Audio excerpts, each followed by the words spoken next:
मेरे यहाँ राष्ट्रीय स्वयंसेवक संघ की शाखा चलती थी। शाखा में तो खेल-कूद होता, लेकिन देशभक्ति के गीत होते थे। वो मन को जरा बड़ा मजा आता था, एक मन को छूता था, अच्छा लगता था। तो ऐसे ही करके हम संघ में आ गए। तो संघ के एक संस्कार तो मिले कि भाई कुछ भी सोचो, करो। अगर वो पढ़ते हो तो भी सोचो कि मैं इतना पढूँ मैं देश के काम आऊँ। अगर व्यायाम करता हूँ, मैं ऐसा व्यायाम करो कि मेरा शरीर भी देश को काम आए। ये संघ के लोग सिखाते रहते हैं। अब संघ एक बहुत बड़ा संगठन है, शायद अब उसके 100 साल हो रहे हैं, ये 100वां वर्ष है। और दुनिया में इतना बड़ा स्वयंसेवी संगठन कहीं होगा ऐसा मैंने तो नहीं सुना है। करोड़ों लोग उसके साथ जुड़े हुए हैं। लेकिन संघ को समझना इतना सरल नहीं है। संघ के काम को समझने का प्रयास करना चाहिए। और संघ स्वयं तो एक पर्पज ऑफ लाइफ जिसको कहे, इसके विषय में आपको एक अच्छी दिशा देता है। दूसरा, देश ही सब कुछ है और जन सेवा ही प्रभु सेवा है। ये जो हमारे वेद काल से जो कहा गया है, जो हमारे ऋषियों ने कहा, जो विवेकानंद ने कहा, वही बातें संघ के लोग करते हैं। तो स्वयंसेवक को कहते हैं कि भाई तुम्हें संघ में से जो प्रेरणा मिली, वो 1 घंटा शाखा है, वो स्वयं नहीं, यूनिफॉर्म पहनना वो स्वयं संघ नहीं है। तुमने समाज के लिए कुछ करना चाहिए। और वो उस प्रेरणा से आज ऐसे काम चल रहे हैं, जैसे कुछ स्वयंसेवकों ने सेवा भारती नाम का संगठन खड़ा किया है। ये सेवा भारती जो गरीब बस्तियां होती है, झुग्गी झोपड़ी में गरीब लोग रहते हैं, जिसको वो सेवा बस्ती कहते हैं। मेरी मोटी-मोटी जानकारी है, करीब 1.25 लाख सेवा प्रकल्प चलाते हैं वो। और किसी सरकार की मदद के बिना समाज की मदद से वहां जाना, समय देना, बच्चों को पढ़ाना, उनके हेल्थ की चिंता करना, ऐसे ऐसे काम करते हैं। संस्कार उनके अंदर लाना, उस इलाके में स्वच्छता का काम करना। यानी बिल्कुल 1.25 लाख एक छोटा नंबर नहीं है। वैसे कुछ स्वयंसेवक हैं, संघ में से ही गढ़े हुए हैं।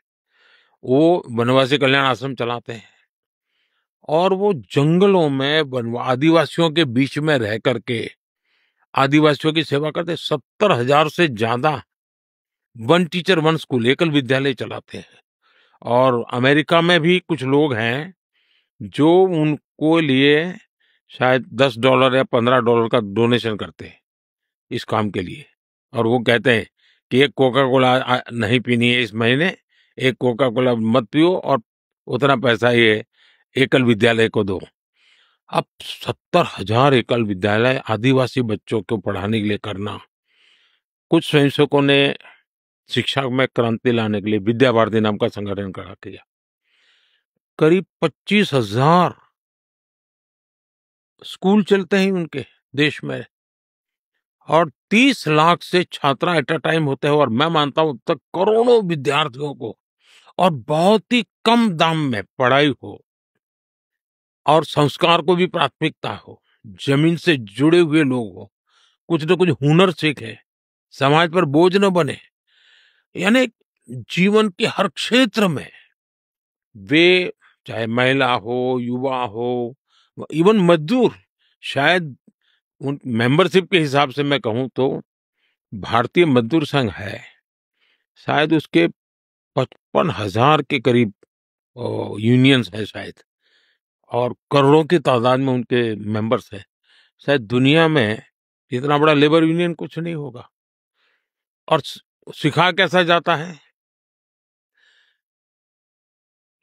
लेफ्टिस्ट लोगों ने मजदूरों की मूवमेंटों को बड़ा बल दिया। लेबर मूवमेंट जो लगे हैं उनका नारा क्या होता है, workers of the world unite, दुनिया के मजदूरों एक हो जाओ, फिर देख लेंगे, ये भाव होता है। ये मजदूर संघ वाले क्या कहते हैं, जो आरएसएस की शाखा से निकले हुए स्वयंसेवक मजदूर संघ चलाते हैं, वो कहते हैं वर्कर्स यूनाइट द वर्ल्ड। वो कहते हैं workers of the world unite, ये कहते हैं workers unite the world. Unite the world. ये कितना बड़ा वाक्य, दो शब्दों में इधर उधर है, लेकिन कितना बड़ा वैचारिक बदलाव है।